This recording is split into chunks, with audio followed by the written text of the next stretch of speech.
Hola amigos y bienvenidos a este su podcast de la risa y el olvido. Parece que fue hace mucho el tiempo que dejamos de vernos, pero no, realmente fue una semana. Hubo condiciones muy difíciles, sobre todo aquí en La Laguna, que es donde grabamos para la gente que nos sigue en Uruguay, en Siria, creo que también nos siguen por ahí bastantes personas. Entonces, bueno, fueron las condiciones climatológicas las que no nos permitieron grabar, entre otras cosas, y estamos aquí de vuelta muy contentos para grabar una vez más con ustedes. No podemos iniciar el podcast sin antes darle la bienvenida a mis amigos. Hola Jorge, ¿cómo estás? Buenas noches. Hola Dave, buenas noches a todos. Alfa, ¿cómo estás? Buenas noches. No tan entusiasmado como Jorge, pero muy bien. Muchas gracias. Saludos a todos. Y bueno amigos, el tema de hoy es un tema que me gusta bastante. Vamos a hablar de los sumerios, pero antes de entrar al tema, quisiera preguntarle a mis amigos, porque justo en el medio de la semana cumplimos un año con este proyecto de podcast. Entonces, ha sido un año para mí bastante emocionante, ha sido un año donde he aprendido mucho y la verdad es que pues no podría estar más contento de grabar un podcast que con estas dos personas, con estos dos amigos que saben tantísimo. Y yo cada semana espero que sea domingo para poder aprender junto con ustedes, amigos, lo que ellos nos tienen que decir. Entonces quisiera preguntarle a Alfa algunos, what are your thoughts? ¿Qué piensas después pues de este año que estamos cumpliendo de podcast, Alfa? Eh, ¿Qué pienso? Pienso que el podcast es un privilegio que nos damos a nosotros mismos. Creo que también somos privilegiados de tener ya como una audiencia fiel, una audiencia que está ahí esperándonos, que cuando no sacamos podcast nos pregunta, nos reclama, que tienen sus propias impresiones, que dicen, este sí me gustó, este no me gustó tanto. Y eso quiere decir que también se han apropiado un poco de esta dinámica que presentamos, lo cual pues no es otra cosa más que, como digo, un privilegio y un honor. Eh, este regalo creo que nos hemos hecho a nosotros, pues no sería posible sin ti, porque creo que nunca hemos contado esta historia rápido. Este, Jorge y yo teníamos la idea de hacer un podcast desde hace mucho, pero Jorge y yo tenemos personalidades que si bien somos muy compatibles como amigos, como generadores de cosas no empatamos tan bien, porque en algunas cosas somos muy similares. Y entonces estábamos nosotros en un impasse, estábamos en un bloqueo en donde él tenía una idea creativa, yo tenía otra, no avanzábamos, teníamos mucho entusiasmo y teníamos mucha esperanza y muchas ganas de empezar algún proyecto, pero no avanzamos. En ese entonces llegó David, que nos invitó a su podcast de cine. Le gustó mucho el episodio que hicimos los tres juntos, que dice, hay que hacer un podcast juntos.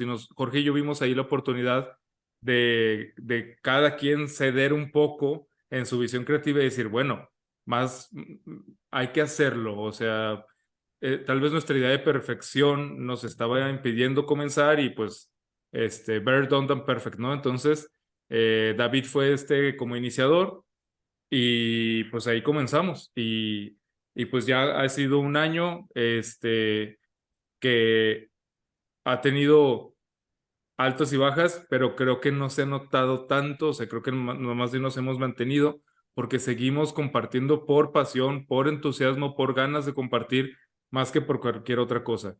Entonces, mi ideal, pues, digo, esta pregunta no la hiciste, pero que la quiero agregar, como mi ideal para el futuro, el próximo año, los próximos años, es que, en primer lugar, que sigamos haciendo esto por cariño, por amor, por gusto de compartir, con el mismo entusiasmo de refrescar temas, de investigar, de divulgar. Cada quien puede tener su visión sobre este espacio. Yo, como lo he dicho ya varias veces, este para mí es un podcast de divulgación filosófica o es un podcast de divulgación de algo, ¿no? Temas tal vez no tan sencillos que nos ponemos a investigar, a recordar y tratamos de a hacerlos accesibles de una manera pues más o menos entretenida, que mínimo se note la pasión, que mínimo se note el gusto y pues creo que en ese sentido ahí vamos bien. Entonces, esa sería mi impresión y mi abordaje sobre esta pregunta. Muchísimas gracias, Alfa, de verdad, muchísimas gracias. Jorge, cuéntanos un poquito tus impresiones. Pues que ya llevamos 40 y pico episodios, ¿no? Una cosa así. No los he contado bien, pero no se sienten. Bueno, yo no lo siento. De repente, una vez me metí y empecé a ver toda la bola de videos que tenemos y ya, caray, o sea, ¿en qué momento grabamos todo eso? Y está padre, o sea, está padre eh, tener este pretexto, ¿no? Para regresar a leer cosas que tenía mucho tiempo sin leer y compartir impresiones primero que nada con ustedes tres.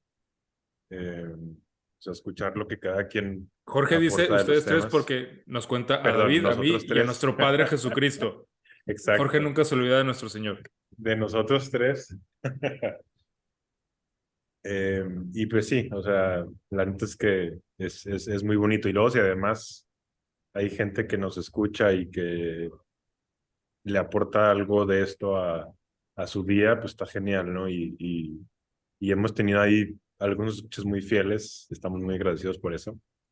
Eh, y sí, creo que es un año, o sea, ha sido un año muy fácil de grabar, donde creo que hemos ido aprendiendo ahí individualmente poco a poco ahí de cómo ir mejorando esto. Si comparamos un episodio de ahorita, por ejemplo, con el primerito que hicimos. No eh, menciones los tiempos oscuros, por favor. ajá, terrible, pero bueno, o sea, creo que ahí la llevamos y creo que todavía podemos mejorar muchísimo. O sea, yo, vamos, se lo disfruto mucho, pero creo que todavía podemos mejorar mucho más justo para la gente que nos escucha. O sea, como que hasta ahorita siento que ha sido algo muy placentero para los tres, pero pues igual y sí, yo también quiero que siga y quiero que lo hagamos cada vez mejor. O sea, que en un año digamos, no manches, lo que hacemos hace un año estaba bien gacho. Bueno, yo Claro, pues solo la idea. David, quisiera, sí, perdón, perdón, David, antes de que empieces y sí, con tu sí, sí, justo adelante. tiempo, necesito hacer este aviso porque he sido un ingrato, he sido un desgraciado.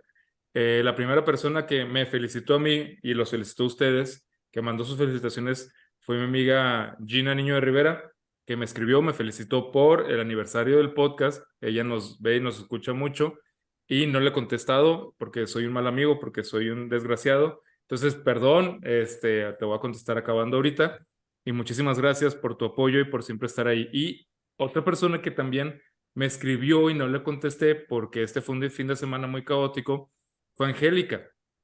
Angélica me escribió diciendo que tenía un detallito para nosotros y que pues, si podía hoy pasar a cierto café a cierta hora para recogerlo o que me dijera que en dónde, cuándo, pero ni siquiera les dije a ustedes si podían pasar o yo y no le contesté. Entonces, perdón, qué desalmado, qué desgraciado soy. Entonces, que cuente esto como mi primera disculpa. Ya me acercaré con las dos a disculparme propiamente y agradecerles su cariño, su tiempo con nosotros, su entusiasmo y pues eso, que estén recorriendo este camino con nosotros. Y pues tenía que comentarlo aquí en ese espacio porque la verdad, pues me la bañé, perdón.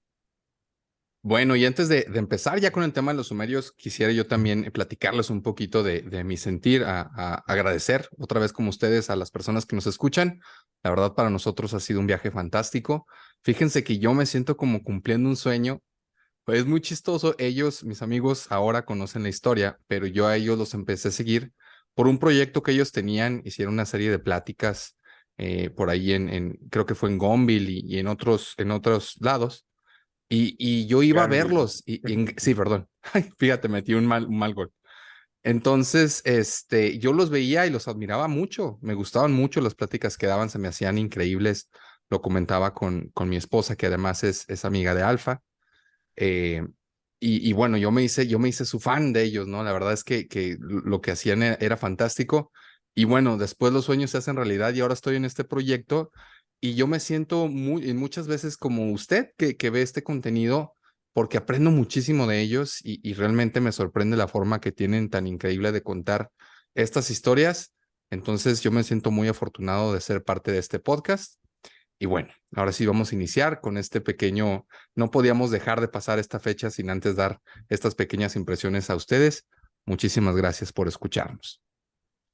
Y bueno, como les comentaba, vamos a hablar un poquito de los sumerios, ¿no? Yo quería comentar primero quiénes son los sumerios. Fueron una civilización antigua que se desarrolló en el sur de Mesopotamia, hoy es conocido como Irak, alrededor de 4000 antes de Cristo. Su cultura floreció por más de 3000 años y los primeros sumerios conocidos fueron las civilizaciones que desarrollaron pues la escritura cuneiforme. Obviamente era una escritura muy importante, perdón, y De fueron hecho, pioneros. a veces le dicen protocuniforme, o sea, a las primeritas. ¿Por qué? ¿Proto? Pues, ajá, yo creo que pues por ser eso, o sea, como, digamos, lo que dio el pie, ¿no? A la escritura cuneiforme. O Sí, de hecho, sea, aquí fueron las primeras escrituras del mundo. También se atribuye a la invención más que la invención de la rueda como civilización, y fueron los primeros en utilizarla, ¿no? O sea, ellos crearon carros y algunos otros vehículos que utilizaban. También fueron los primeros en construir grandes ciudades-estado y tener una economía centralizada en base al comercio. Un dato que la verdad me gustó bastante cuando estaba investigando los sumerios, que de hecho lo platicábamos fuera de cámara cuando estábamos preparando la introducción, es que yo les comentaba a mis amigos que me voló la cabeza el dato de que una de las primeras tabletas que encontraban en esta arcilla donde hacían la escritura cuneiforme se llamaba la tableta Cusin. Y así se le quedó el nombre porque evidentemente es el nombre de la persona que es nombrada en esta tableta, ¿no? Y curiosamente, en esta escritura sumeria, que es de las primeras civilizaciones jamás encontradas, uno pensaría que era un gran poema o que hablaron de un héroe, que hablaron de un gran rey. Y no, realmente era una tableta contable. Estaban contando cebada, ¿no? En esta tableta Cusin, que estaba firmada por este hombre, que pues era un administrativo, era una persona que trabajaba contando en ese entonces, sirviendo un poquito en el comercio. Y no deja de ser bastante curioso este dato, ¿no? Bueno, entre otras innovaciones que tenían los sumerios, también el sistema de irrigación que permitió el cultivo. Esto no sé si mucha gente lo sabe, pero realmente el cultivo y el cómo lo hacían los sumerios era tecnológicamente muchísimo, muy avanzado para la época. O sea, realmente lo que hacían era increíble, y el cómo construían estos canales que permitían la agricultura era simplemente maravilloso. Realmente era algo increíble. Un poquito del sistema político-social que tenían los sumerios estaba basado en... David, sí, perdón, adelante. sobre el sistema de riego y esto, nada más, antes de que pase el sistema político, eh, Sumeria es como el primer gran imperio de lo que conocemos como los imperios mesopotámicos, y se les conocen como mesopotámicos porque florecen alrededor de dos grandes ríos, que son el Tigris y el Éufrates, que son los dos ríos más importantes de toda la civilización antigua, junto con el Nilo. El Nilo obviamente sabemos que dio lugar a la civilización egipcia, y los historiadores dicen que Egipto florece gracias a la amabilidad y a la abundancia y a la riqueza que genera el río Nilo, también cuando está de bajada, que deja una tierra súper fértil, preciosa, hermosa.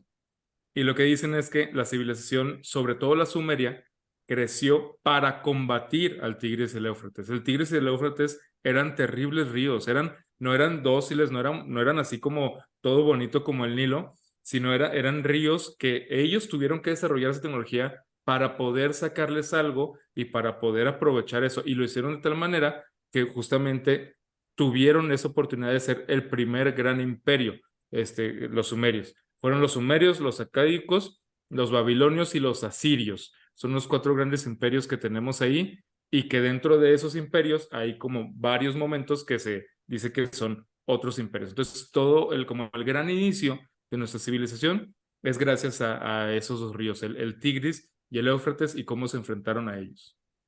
Sí, es un gran apunte porque, híjole, no traigo imágenes sobre lo que creen, obviamente, en cómo se manejaban, pero realmente era muy interesante y tecnológicamente muy avanzado. O sea, realmente eran unos tipos muy inteligentes y podían aprovechar, como tú dices, o sea, no era fácil el poder recolectar esta agua. Entonces, pues sí, es algo increíble.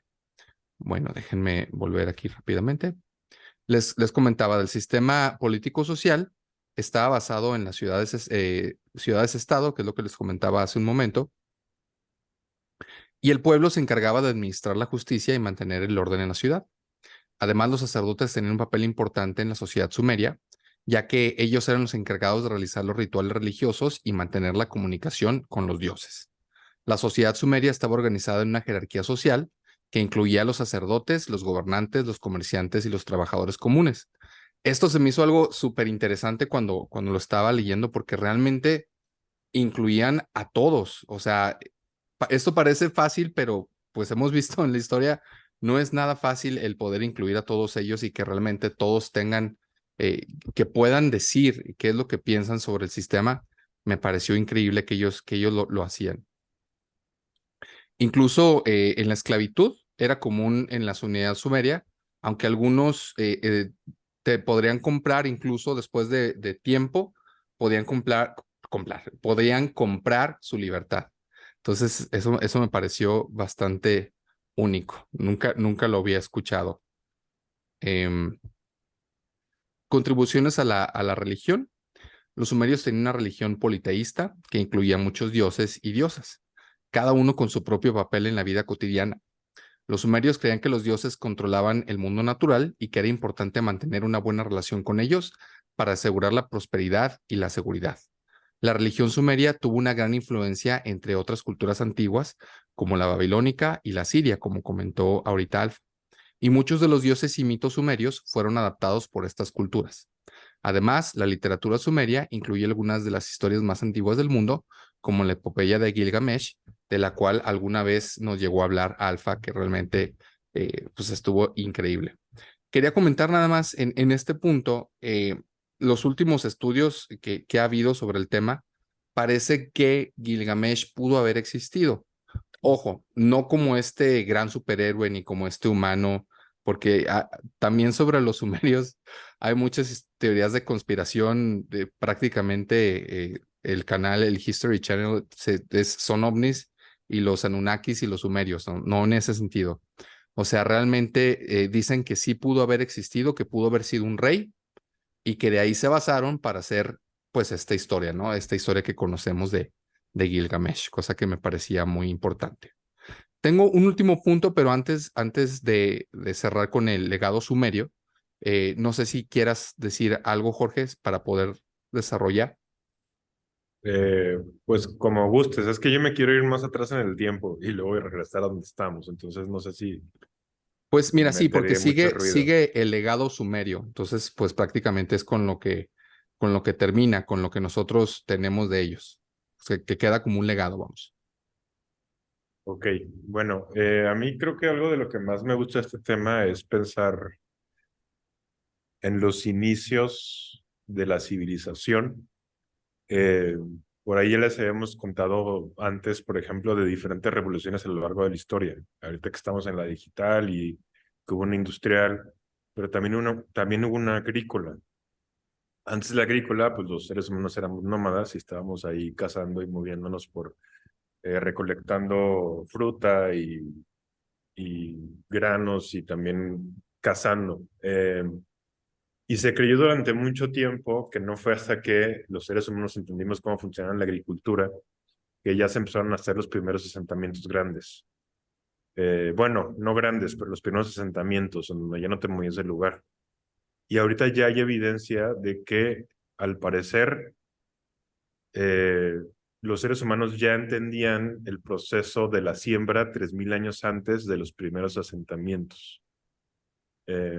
Más bien, perdón, o sea, ya había asentamientos 3000 años antes de que empezaran a sembrar como de forma, digamos que muy exponencial. Y esto era porque, pues la verdad es que el tipo de vida que se tiene cuando cuando pasas a ser un grupo nómada a un grupo más bien agrícola, es un cambio difícil. O sea, es un cambio difícil de tipo de vida. De hecho, comparando, por ejemplo, huesos y comparando pues restos de seres humanos, se dieron cuenta que cuando los seres humanos pasaron de ser nómadas a ser agrícolas, eh, bajaron, por ejemplo, de estatura de forma considerable. O sea, el nivel promedio entre hombres y mujeres bajó y también los huesos parecía que eran huesos como de menor calidad, o sea, como huesos más Menor enfermizos. densidad ósea. Ajá, exacto. Y eso es porque se alimentaban peor. Y además la agricultura te exige mucho más trabajo, o sea, en realidad trabajas mucho más tiempo si eres agricultora que si estás nada más recolectando y moviéndote y cazándote y cazando. Cuando éramos nómadas, pasábamos una gran parte del día echando flojera para recuperar energías y para no gastarlas a lo estúpido. Entonces, tenía sentido que los seres humanos, siendo inteligentes, se dieron cuenta en algún momento del proceso de la siembra, pero que pues era demasiada chinga, o sea, que en realidad no se requería. Y entonces empiezan a abrir las hipótesis de por qué fregados entonces pasamos de ser nómadas a ser agrícolas. Y hay varias teorías. Una de ellas es, dicen, en realidad los primeros asentamientos más bien fue porque de lo que recolectaban necesitaban almacenarlo en algún lugar y que empezaron a haber asentamientos más bien, pero por el almacén de lo que recogían, no tanto porque ellos lo sembraran. Por eso tenemos 3000 años antes ya ciertos asentamientos, antes de que ya fuéramos agrícolas. O sea, que el ser humano dejó de moverse en grandes espacios, en realidad más bien por la recolección y no tanto por la siembra al inicio. Eh, pero la otra es que quizás también tuvo que ver con cuestiones religiosas, porque justo en ese espacio del mundo, eh, en lo que sería parte de Sumeria y alrededores, empezaron a encontrar, o sea, ya ahorita, por ejemplo, hay restos arqueológicos de lugares religiosos muy, muy antiguos, en donde te encuentras, por ejemplo, cosas similares como a Stonehenge, o sea, pero de menor escala, o sea, pero que te dabas cuenta que se requería de cierta, se requería como de una organización humana mucho más compleja y se requería de tener comida disponible en el lugar donde ibas a hacer, digamos que ese monumento, por ejemplo. Eh, y se encontraron ahí, por ejemplo, ollas muy grandes en donde quizás comían o bebían o cosas de esas. Y entonces ya hay personas que creen que quizás por cuestiones religiosas, o sea, por ir a montar como grandes espacios para los dioses, eh, pues empezamos a sentarnos en lugares. Entonces, las teorías son interesantes. Sí, Alfa. Sobre todo porque en esa época, bueno, eh, gran parte de los descubrimientos de Sumeria ya hay como un consenso en que no fueron ellos los que lo inventaron. Nada más que son los primeros de los que tenemos testimonio real de que lo inventaron, ¿no? Justamente porque ellos tienen la escritura. Pero lo que sí sabemos es que pues, es la primer gran civilización compleja de la que tenemos un conocimiento medio profundo de cómo manejaban su religión. Y lo que es medio seguro es que no innovaron nada, sino que seguían con una continuidad de los pueblos que está mencionando Jorge. Y de ellos sabemos a ciencia cierta que ellos no pensaban que, que los dioses, los lugares sagrados no eran para orar a los dioses y para que ellos los escucharan, sino eran para que ellos vivieran ahí. Era para que ellos descendieran y estuvieran aquí ayudando a la gente. Entonces, había comida para los dioses y había cosas, los regalos eran prácticos para los dioses, para que estuvieran habitándolos. Por eso era tan importante mantener ese lugar sagrado, porque si el lugar sagrado es para la oración, estrictamente la oración la puedes hacer en muchos lugares. Rapidísimo, un paréntesis, los Vedas, los primerititos grandes religiosos de la India, es muy famoso que no dejaron nada porque ellos tenían esta noción de que los lugares sagrados eran para orar y para que lo escucharan. Entonces, cuando acababan sus ceremonias, quemaban los altares y quemaban sus construcciones y quemaban sus pequeñas ciudades. Es decir, eran nómadas, creaban asentamientos que duraban un par de años y luego los quemaban porque decían, esto es para que se eleve, esto es para allá. Pues es una conclusión lógica. Pero si el Dios va a vivir aquí, hay que tener algo que perdure, hay que tener algo incluso amurallado, hay que proteger y hay que tener algo más sólido y más fuerte que no puede ser evaporado así de simple. Sí, de hecho, bueno, o sea, la- adelantando un poco en el tiempo, pero sí, ya en la religión que había en Sumeria, las estatuas, por ejemplo, se concebían como que el dios vivía en dos partes, estaba en otro lado y estaba en la estatua, por ejemplo. Y entonces esa estatua que estaba frente a ti tenía poder. Y si tú ponías después, por ejemplo, una estatua de un rey también, porque los reyes hacían estatuas, les podías poner una estatua de un rey que estaba como en una especie como de oración frente a la estatua del dios, y entonces eso es como si el rey estuviera toda su vida orándole a ese dios, ¿no? Es Entonces como un sí te amplificador del Wi-Fi, ¿no? O sea, lo hace todavía más hace cuenta, poderoso. un O sea, Wi-Fi mesh. pero entonces se suponía que una parte del dios vivía en la estatua, o sea, Sí, estaba presente ahí. Ah, qué sí, interesante. estaba, o sea, la estatua Era era mágica, literal o sea, parte del dios. tenía parte del espíritu del dios y del rey. De hecho, por Simón, ejemplo, cuando empezaron los primeros emperadores, como Sargon y como todos ellos, que Sargon fue el más famoso, pero Lugal Sagesi fue antes que él, o sea, hay varios. Y sí hay escritos en donde se dice cómo algunos de ellos, cuando hacían, por ejemplo, alguna relación diplomática con otro reino, parte de lo que pedían, digamos que en esa diplomacia, era mandar estatuas de ese rey al otro reino, por ejemplo. Porque las estatuas también eran una forma como de que el resto del imperio tuviera presente al rey, pero también le encontraban como que ese vínculo mágico. O sea, la neta estaba interesante el rollo. Y otra cosa que se me hace bien chida como de su parte pues, religiosa, sin ser una religión tal cual, es que pues eran politeístas. Y ellos cuando conocían otra civilización, o sea, como la del Valle del Indo, como alguna otra de aquella época, y se topaban, por ejemplo, a un dios que no era un dios con el nombre de los que ellos tenían en su idioma, usualmente pasaba dos cosas. O decían, este dios es el mismo que tenemos nosotros, nada más con otro nombre. Por ejemplo, el dios del sol o el dios de la luna. O sea, ahí está el sol y todos lo vemos y existe y tiene poder porque se mueve, ¿no? Y porque ahí está siempre arriba y porque vence la gravedad y todo lo demás. Y la luna igual. Entonces, aunque yo le diga una forma y los egipcios le digan de otra manera, es el mismo dios con dos nombres. Y se aceptaba así como parte de. Y si de repente era un dios de algo que ellos no habían considerado todavía, o sea, como muy local, de todas formas lo consideraban como un dios real, porque en realidad como que la divinidad tenía mucho que ver con la supervivencia del ser humano, o sea, la vida estaba súper canija en ese entonces y era muy adaptable decir, pues yo voy a buscar el favor de todos los dioses, sea de mi civilización o no, no importa, o sea, ellos lo veían como todos son reales. Y todos hay son reales y tal muchísimos. vez hay algunos que van a ser enemigos. Y mi Dios es más poderoso que el Dios enemigo también. Sí, o sea, y sí tenían su ranking, o sea, dentro de su mismo panteón. Enlil creo que se llamaba el más poderoso de todos, o sea, sí tenían su ranking ahí, pero a lo que voy es, An es el creador y Enlil es el poderoso y que después va a ser sustituido por Marduk. Pero sí, el que dirigió primero fue Enlil. Que justamente no siempre o casi nunca el creador es el que manda. Los que hicieron ujú. que el creador Sí, sea pues el que como manda Zeus. son los judíos, Sí. como Zeus y, ajá, como Zeus Cronos y también en los, en India y en un chorro, o sea, el creador es creador, punto. El organizador poderoso, mamalón de la guerra es otro. Los agrícolas son otros.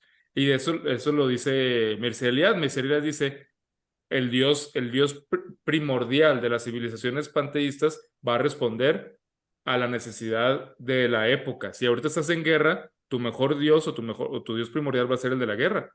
Y cuando ya no estás en guerra y cuando ya es la cultura y todo eso, va a ser el dios agrícola, el dios Sí. del trueno, el dios de la lluvia, el dios que te da ese tipo de vida.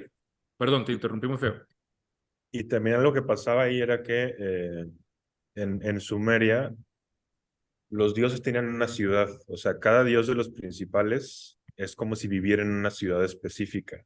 Simón. Y entonces así estaban repartidos, lo cual también se me hace muy interesante.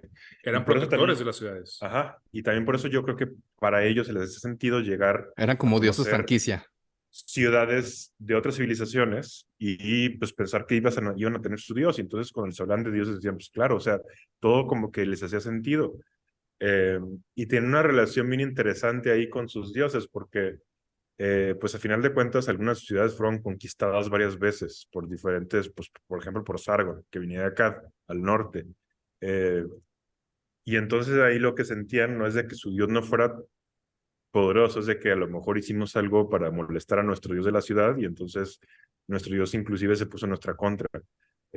Entonces, o sea, era muy interesante como ese análisis, que ahí como nada más, algo que me llamó mucho la atención alguna vez que lo leí es que eh, se encuentran, por ejemplo, hay sellos de animales que no estaban en Sumeria, ni en ninguna parte extendida de lo que los griegos llamaban Mesopotamia.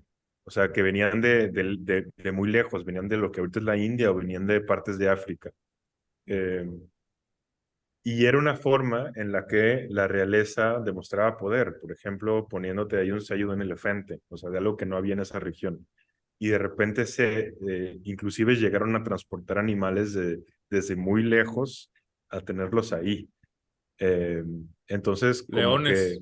ajá, o sea, esta práctica de tener animales exóticos que está de moda ahorita en México, no voy a decir por quién, pero pues siempre ha sido como un símbolo del poder, tal cual, o sea, como mira, eh, las bestias que yo traigo, ¿no? Por todo el mundo.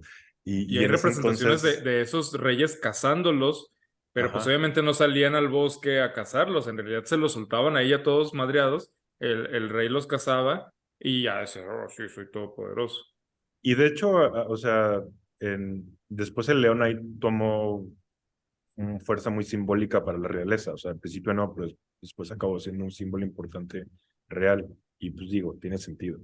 Eh, También algo que quería mencionar era que es bien interesante, por ejemplo, el hecho de hacer pottery, ¿cómo se llama en español? ¿Qué Eh, dijiste? Alfarería. Alfarería, gracias. O sea, Pottery. Simón. pottery. La alfarería, o sea, poder tener tus vasijas y todo eso. A veces no nos podemos a pensar como, lo vemos como algo muy X y muy obvio y en realidad es algo genial y que cambió el mundo. Y por ejemplo, una de las cosas que hizo es, si tú tienes ya la capacidad de hacer vasijas y de hacer vasijas para almacenar, por ejemplo, granos o diferente tipo de comida, también lo que te va a pasar es que vas a empezar a mezclar animales como las ratas. O sea, las ratas y los ratones tienen mucho sentido ya en asentamientos.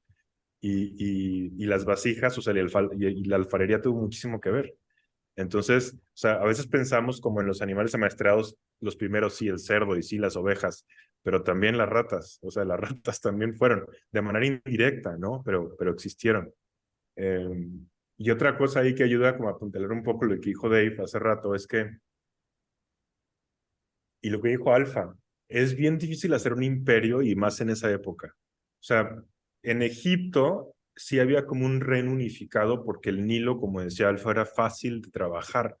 El Nilo era muy benevolente con Egipto y eso hacía que el Nilo funcionara como el unificador de todas esas tierras que están alrededor del Nilo. Pero acá no era así, acá era mucho más complejo y lo que acabó sucediendo es que en realidad las civilizaciones que están alrededor de Sumeria se parecían a Sumeria en muchas cosas, pero no eran exactamente iguales, inclusive tenían diferentes lenguajes. O sea, en Acadia no hablaban lo mismo que en Sumeria.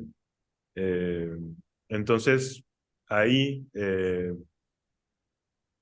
eso es lo que pone como de lo que hace complejo unificar tantos pueblos que tienen, cuando tú quieres unificar pueblos que tienen un diferente idioma, está canijo, y eso lo vemos hasta la fecha, pues es un desmadre siempre. Eh, y ahora imagínense hacerlo en un periodo en donde los caballos no estaban amaestrados, porque no estaban amaestrados. Los sumerios y los acadios tenían burros, pero no es lo mismo un burro que un caballo. O sea, si tú querías mandar mensajes, los mensajes eran a pata, o sea, te tenías que mandar un mensajero corriendo en chinga. Y Oye, para entonces la imagina, guerra. Y por eso, pero imagínate que tú tienes un imperio y que tú tienes a Ur ahí controlado y tú estás arriba en el norte y de repente Ur se te revela. ¿Y cuándo te vas a dar cuenta? Cuando un güey se vaya a pata de Ur y te avise, ¿no? Y para eso, ¿cuánto tiempo va a pasar? Porque el vato se tiene que ir corriendo, o sea, es Perdón, una si quiero chinga. interrumpir ahí porque me dio mucha risa un meme que subió Alfa respecto a lo mismo hace poquito en tus redes sociales, ¿no? Hacías mella de este recorrido que hizo, no recuerdo el nombre, de maratón, que llegó precisamente a dar un mensaje de que ya te vi. Y dice, y ahora la gente lo hace por gusto, ¿no? Ahorita me acordé, ahorita a propósito de esa historia, perdón. Claro. De hecho, ahora otro paréntesis. Uno de los grandes enemigos históricos de los griegos son los medos. Los medos van a ser uno de los grupos que se unan en coalición contra el imperio asirio, que el imperio asirio es el que le sucedió al sumero acádico. Y ahorita, Jorge, que acabes, me das tantito la palabra para contar una pequeña anécdota de Sargón. Sí, ya les quiero decir dos cosas. Una, hay algo bien chido de los sumerios que es, me gusta como cuando te vuelves a maravillar de las cosas que nos parecen comunes y corrientes y que no lo son. El fuego, por ejemplo. O sea, imagínense estas primeras civilizaciones que empezaron a trabajar con el fuego. O sea, el fuego era magia, porque el fuego tú lo necesitas, por ejemplo, para la alfarería, para el trabajo de la arcilla. De hecho, ahorita tenemos tabletas de los primeros escritos que mencionaba Dave, o sea, que son escritos que tenían que ver más con contabilidad y con cosas de esas, o sea, no es nada poético. La escritura, al parecer, inició como una cuestión de ayuda a la memoria y porque somos medio flojos y malos para recordar. Pero lo tenemos precisamente porque, al parecer, por ejemplo, si una casa se incendiaba con escritos, como estaban hechos en ese material, si tú le pones fuego, pues se hace durísimo y aguanta mucho tiempo. Y luego además también con el fuego tú puedes manejar el bronce y puedes manejar muchísimas cosas que ahorita ya lo vemos como normal, pero que en su momento le ha de haber dado como un aspecto espectacular al fuego. Sí, sí ya lo tenía, o sea, al inicio que a lo mejor no lo entendíamos y lo teníamos, una vez que lo dominamos y empezamos a darnos cuenta que a través del fuego tú podías cambiar la estructura de algo o cambiar, no cambiar la esencia, pero eso parecía, cambiar la esencia de muchos materiales, pues está canijo. Y la segunda cosa, ya para terminar, es eh, el lenguaje que había en Sumeria era un lenguaje que siempre tenía vocales. No todos hay lenguajes que tienen muchas consonantes, inclusive pega muchas consonantes. Y el lenguaje que hablaban en Sumeria no era así. Eh, y el hecho de que siempre fueran vocales y que se pudiera como separar en sílabas sencillas, ayudó mucho a que fuera fácil de escribirse. Porque lo que empezaron a hacer primero es que empezaron a hacer símbolos, como pasa, por ejemplo, en China, donde tú tienes, por ejemplo, un símbolo para el mar. Y entonces empiezas a hacer un símbolo del mar, y hacer un símbolo de una vaca, y hacer un símbolo de un caballo, y hacer un símbolo de lo que quieras. Y así empiezas a contabilizar cosas. Pones una vaca, la forma de una vaca, y luego un número, y ya sabes que tienes 2 vacas, ¿no? Y luego pones algo que haga referencia a una persona. Conforme fue pasando el tiempo, esos símbolos se fueron haciendo cada vez más abstractos, no, al parecer no por inteligencia, sino por huevones humana de no querer dibujar la vaca entera, y empezaron a hacerla más Practicidad, sencilla. no es huevones, es Bueno, practicidad. practicidad. Pero luego hubo un switch y otra vez ayudó mucho la estructura del lenguaje en Sumeria, con las sílabas y con las vocales, en donde empezaron a darse cuenta que tú, por ejemplo, podías armar nombres desde símbolos. Entonces, por ejemplo, si fuera una Mariana, pones primero el símbolo de mar. Entonces, con el símbolo de mar, y después buscas con qué lo complementas para que se ponga lo demás. Pero así ya podías empezar con símbolos a escribir cosas, inclusive nombres o otras palabras, para los cuales no tenía símbolos originalmente. O sea, como que juntas dos símbolos. Es Alguna un poco vez como vi... funciona también el japonés, con el hiragana y el kanji. Ajá, Sí. Por ejemplo, alguna vez leí que el símbolo de flecha era ti. Y entonces imagínense a alguien que se llama Tina, pues ya tienes el ti ahí, pones una flecha. Y ahora tienes que buscar que suena como na y pones el símbolo de eso y ya tienes ese nombre. Eh, entonces, pues no sé, o sea, hasta en eso Sí, o sea, el recurso ayudó muy a, fácil, ¿no? ajá, o sea, ayudó a que se diera justamente en esa civilización la escritura precisamente por esa estructura del lenguaje que ve ahí, de tener tanta vocal. Pero bueno, ya, De hecho, me callo. alfa, alef, es buey. O sea, la letra A, griega, la alfa, el alef, mesopotámico, era una Eso, cabeza de eso buey. explica todo. Córrelo, David. Creo que tú hiciste la sesión, ¿no? Córrelo. Oye, La última no, vez que ahora te burlas de mí. La quisiera última darle la vez. palabra a Alfa. Creo que tenías que querías decir El algo. Aleph se voltea y es sí. A ver, ¿de qué iba a hablar? Ah, sí, Sargón. A ver, los sumerios, como todos en esa época, tenían muchas guerras y sí fueron los primeros que lograron hacer como un imperio al conquistar varias ciudades-estado. Entre ellas estaban las famosas Uruk, Ur, Kish, Nippur, Lagesh y Eridu.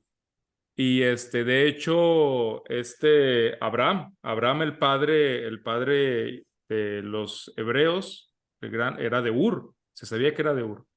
Y al norte tenían a los acadios, y los acadios eran semitas. Justamente los semitas son los que son los antecesores de los hebreos y de los arameos.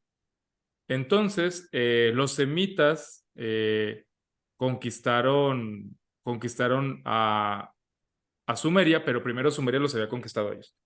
Sumeria los conquista y ya los tienen ahí todos poderosos, y luego de repente surge esta figura extraña, surge esta figura súper shady, súper de la nada, que luego él manda a escribir su propia historia, ya cuando era emperador.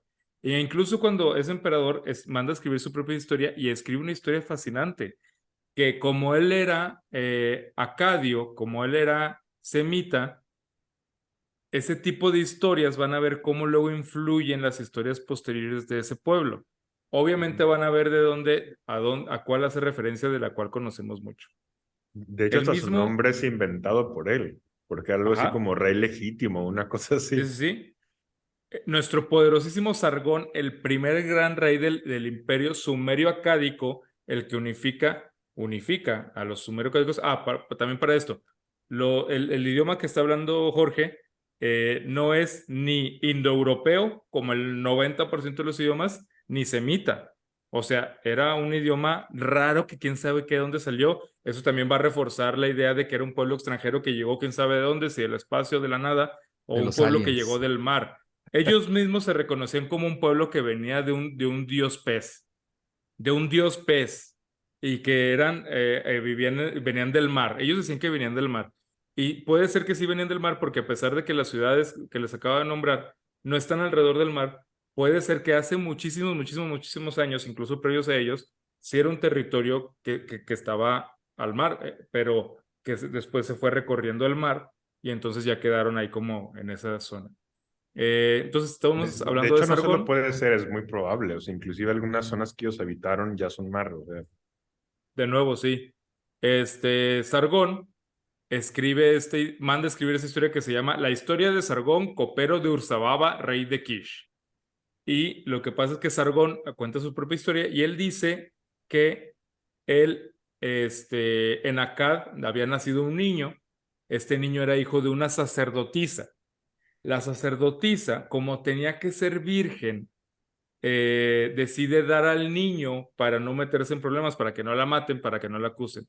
Entonces, el hijo de alguien que debía ser virgen lo abandona en un río, y en ese río lo recoge un barquero. Y ese barquero lo adopta y lo tiene ahí pues como su hijo, humilde, la fregada. Y luego lo cría como propio. De adolescente tiene un sueño en donde se le aparece Inanna la gran diosa, que luego va a ser Ishtar, y ella le dice que a pesar de ser el hijo adoptivo de un barquero, es destinado a la grandeza. Después él avanza en la vida, se va a la ciudad de Kish y se hace copero del rey Urzababa. Entonces, ya como copero, él va ascendiendo porque era un joven magnífico, ¿no? Como copero de Urzababa, él tiene un sueño en donde ve a su rey Urzababa ahogándose en un río de sangre. Entonces él le dice, señor mío, acabo de tener este sueño, esta visión, no sé si es una premonición, pero hay que tener mucho cuidado porque yo lo vi ahogándose en un río de sangre. Urzababa como que no reacciona muy asustado, nadie dice, bueno, tranquilo, tranquilo, no pasa nada. Oye, necesito que me hagas un favor, lleva estas tablillas, se las da como en un cofre, lleva estas tablillas a Lugal-Sageshi, el gran Lugal-Sageshi. Llévaselas al rey Auma, a Lugal-Sageshi, y se las das. Tú no las puedes leer, va sellado, solo son para los ojos de Lugal-Sageshi. Entonces, Sargón se los lleva a Auma, a Lugal-Sageshi, y Lugal-Sageshi abre las tablillas, ve el mensaje y el mensaje dice, para el bien de todos tienes que eliminar a Sargón en este mismo instante cuando te entregue las tablillas. Y la historia que está escrita ahí se rompe, la tablilla ahí se rompe y no sabemos nada No más. me digas Lo eso. único que sabemos después de eso es que Sargón fue el gran rey unificador de ese imperio, el creador del imperio sumero-acádico, uno de las figuras Wow. más De hecho, importantes sí, de la historia antigua. sí hay datos de que lo humilló gachísimo. O sea, Lugal-Sageshi unificó la parte norte y sur de Sumeria, que no estaba unificada. Pero cuando Sargón lo invade, dicen que, o sea, él sí tuvo como, fue el primero del que tenemos datos en la historia que tuvo tácticas de guerra así terribles, ¿no? De hacer todo en chinga cuando menos se lo esperen y de agarrar, por ejemplo, a las figuras poderosas de esos lugares y humillarlas públicamente, como para demostrar quién chingados tiene el poder y de quién están los dioses, o sea, con quién están los dioses, que en este caso es con él, con Sargón. Y luego creo que acaba poniendo a una de sus hijas como la sacerdotisa principal de Ur. Sí Bueno, está, pero es Eneduana. Eneduana es una de las figuras femeninas más importantes de toda la historia de la que tenemos registro. Eneduana fue poetisa y la más grande sacerdotisa, y ella creaba los himnos, justamente por lo que dice Jorge, los himnos en donde se marcaba y eran preciosos, y ella creaba los rituales en donde se asentaba el poder en beneficio, o sea, de los dioses hacia Sargón. sí, y ese es un nombre, pues, sumerio, porque su nombre original, según yo, no sabemos cuál es, pues, en su lengua nativa. Fíjate que ahorita que dijiste, digo, sí conocía la historia y se me hace bien chido cómo, pues, se parece el inicio, ¿no? Como a Moisés y a Rómulo y Remo, o sea, Por supuesto, por supuesto. Pero la primera de la que tenemos registro es esa, como ajá, también del primer diluvio claro. que tenemos registro es ese. O sea, a ver, perdón, paréntesis muy feo. Recomendaciones, hay un libro que se llama Ancestor of the West, Writing, Reasoning and Religion in Mesopotamia, Elam and Greece, by Jean Botero. Yo no lo he encontrado en español, seguramente sí está en español, pero es como el ancestro del oeste, pensamiento, religión en Mesopotamia, Elam y Grecia por Jim Botero. Jim Botero es uno de los grandes referentes de todo el mundo antiguo. Si pueden, échenle un ojo. Y Eva Tobalina, como divulgadora, tiene muchos videos. Ella es una super figura, ella es española, es joven. Chéquenla. Y de ahí se van a dar un quemón impresionante sobre todo esto que, pues no podemos dejar de enfatizar la importancia que tiene porque son los orígenes de toda la cultura como nosotros la conocemos. Siempre tenemos a Grecia como el epítome, como la gran cosa. Grecia es la gran cosa, pero nunca hubiera podido existir Grecia sin el imperio mesopotámico que empieza en Sumer. Y sin Egipto. Por supuesto, cuando cae el imperio asirio, empieza el protobabilónico y el protobabilónico va a caer por Asiria. Asiria va a dominar todo, va a ser el más grande imperio de esa zona. Luego, cuando cae Asiria, de nuevo los babilonios van a tomar la fuerza y ellos son los que van a derrotar a los hititas. Cuando derrotan a los hititas, es que es posible el florecimiento de Grecia. Los hititas tenían dominado todo lo que iban a después conquistar los griegos. Si no hubiera sido por las guerras que hicieron los babilónicos después del Imperio Asirio, que vinieron después del Sumero-Cádico, Grecia nunca hubiera podido florecer ni una décima parte de lo que floreció. Oigan, amigos, yo nada más para concluir, si quieren dar algún dato de esto, lo pueden hacer. Dentro de la investigación que hice, pues tuvieron muchos descubrimientos también astronómicos por ahí, descubrieron los planetas que se podían ver, etcétera. Pero curiosamente, y lo que se me hizo muy importante, coinciden casi todos que la gran aportación, además de la escritura que tuvieron los sumerios, fue en la administración. Y me pareció muy curioso. Aquí hay como que un top de lo más importante que nos dejaron como legado. Y entre ello, bueno, ya habíamos dicho lo de la rueda, la escritura cuneiforme, eh, lo que mencionó Jorge ahorita de que dejan de ser nómadas para volverse sedentarios en el paso de todos estos años. Llevaron a cabo transiciones que tenían sobre las deudas, gracias a la escritura, como ya mencionamos, y el desarrollo de la clíptica y grabados para la herramienta administrativa. Esto es bien importante. La aparición de la escritura les ayudó a formar documentos donde se llevaban, por ejemplo, el escrito todas las rentas, todas las propiedades, cuentas sobre la producción de ganado, granos y demás.